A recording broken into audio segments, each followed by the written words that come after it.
everybody, I'm Bree the Plant Lady, checking in with another installation of an August weekly garden tour right here from my Zone 7 Central North Carolina garden. As you can see behind me, this is one of my big vegetable patches, and though we lost a lot of tomatoes to bacterial Ralstonia, it seems that the tomatoes that we have left are relatively happy and healthy. Of course, we haven't had rain in several weeks, so well, I don't even know what to ask for there. I am pleased that I am finally starting to get some cucumbers to harvest, and well, I've got lots and lots of happy, healthy cream sausage tomatoes that I have just started harvesting, and those are really awesome. They will continue to flower and produce all the way until we have a hard frost. Now, let me turn the camera around so you can get an up-close view. As you can see, those cream sausages are rocking and rolling. Those are planted in grow bags, and they are planted in veggie mix from Soil Cube, which is the best compost I have ever gardened with. And you can also see this eggplant is doing really well. I'm actually eating one from this plant tonight for dinner. It's in the oven. The tomatoes that are left are looking good. Today, Aiden and I were like, look, we finally have a couple that are reaching our second story. So, you know, we put this trellis system inspired by Meg Cowden of Seed to Fork.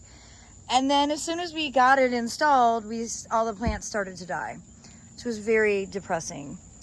But I'm glad to see that a few of the plants can enjoy our staking efforts. Well, you guys, there's some big raindrops starting to fall, which is really, really happy, making me very happy. You can see this okra that's planted along here is doing great. I've been harvesting quite a bit of okra, but I'm going to have so much more okra to harvest. And oh boy, you guys, it sounds like the storm is nearing, and it might actually chase me inside, which is what I have been hoping would happen. As I make my way in, we'll just walk through the garden, and I'd love to be able to pick up tomorrow after we get, ideally, 2 inches. That would be what my dreams are made of, so that you can see all of this after a fresh rain. Well, I asked for rain, and I'm basically getting a hurricane, but I am so happy to have water falling from the sky. But I'm gonna go back inside now. Well, everybody, my rain dreams came true last night, albeit it was a really severe storm and it happened in like 15 minutes, but look at that, it's 1.5 inches. And everything looks fresh and bright. So let me start back where I was, and you can see everything after the very much needed rainstorm. Well, it's always such a treat to come out after we've had rain and see how much better everything looks. You can see we've got lots of raspberries. It's nice to just be able to kind of nibble on those. And these poor plants have been so wilty. I just can't express how grateful I am to have gotten a solid amount of water. And we didn't actually have any storm damage here, and we didn't lose power. I know not far from me, we were without power for almost 12 hours. But you can see here, this patch of self-sowing arugula looks great. I will be harvesting some of this for lunch today. And I love the dark purple sweet potatoes kind of running through. I mean, I did plant this, it is intentional, but it's always exciting to see when something that you dream of actually comes to fruition in the garden. Now the bananas have grown so well. I've been trying to keep everything pruned, and I think I need to go ahead and just take this whole stalk off to make it so that this is a proper pathway. Of course, it wasn't last spring, but for the fall open garden, I definitely want it to be open so people can walk through. And of course, this is a hybrid Musa. I thought it was Musa volutna, but Tim tells me it's a hybrid. You see, these are actually the banana seeds. This is not like the bananas that we eat from the grocery store, but it is really ornamental, and actually the hummingbirds love to visit this. So it's definitely a variety that I highly recommend. We do need to divide this. I think we'll probably try and get this divided for the spring open garden and have some plants available for purchase then. I think we'll leave it alone for the fall. But as we walk through here, you can see the swallowtail magic is already starting to happen, and really by midday and early evening, we just have, 20 plus swallowtails at a time on this Phlox paniculata bright eyes. And I am going to go ahead and probably today, since we got some good rain, dig up a bunch of this and get it potted so that we can have it available at the fall open garden. So I've done some Google searching. I really can't find any reliable sources for bright eyes, and this plant is extraordinary. I don't really understand why it doesn't get more attention. But if you want swallowtails to visit your garden, I'm going to say this is the plant that I think you should grow.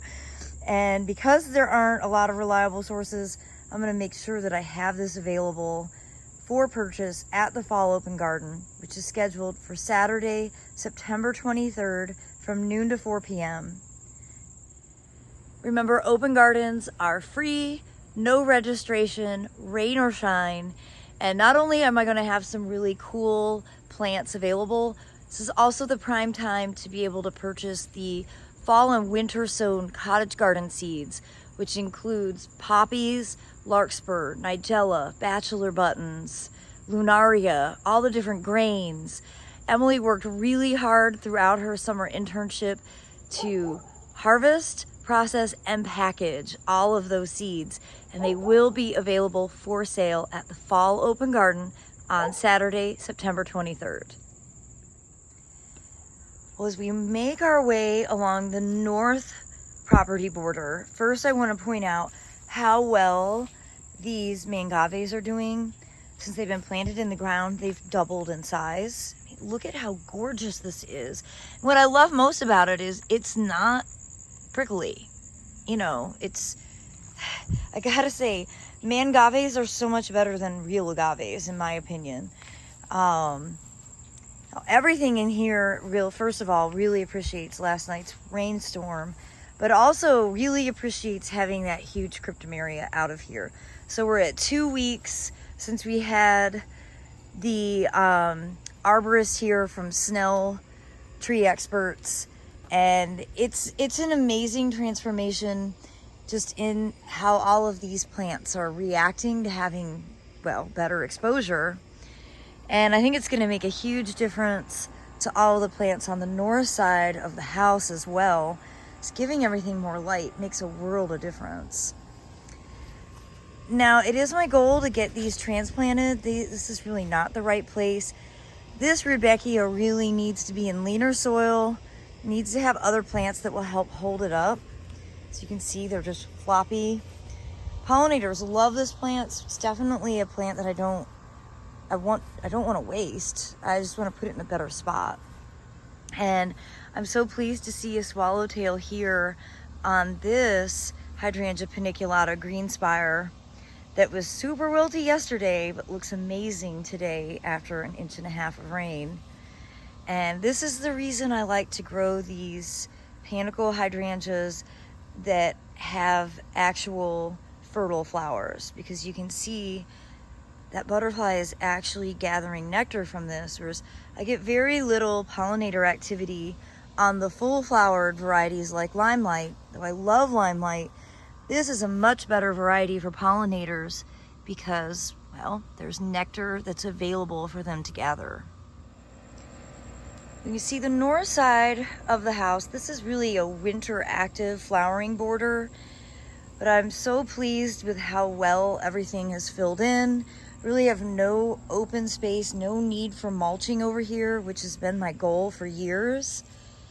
And same thing with this side, using this sedum album as just sort of a ground cover to make it so that I don't need to, you know, keep putting mulch in here. Really reduces weed pressure, and of course having to add the mulch itself, the labor of doing that. And all of these coneflowers, which are really well suited for this more shade than sun area. I'm excited to see how well the hedekiums are doing. They should be blooming very, very soon. And of course, having this live oak limbed has made a world of difference with the light that's coming in. And I am very pleased to show how with that rain, instantaneously, this big patch of phlox has just, you know, it's no longer wilted. Everything just looks so much happier. It's incredible. And honestly, you can run your irrigation all day long. It's never going to be the same as getting rain from the sky. I'm also really pleased to show you that I have some lycoris that literally overnight have burst out of the ground. This is Lycoris radiata, and it's just one of my favorite surprise lilies.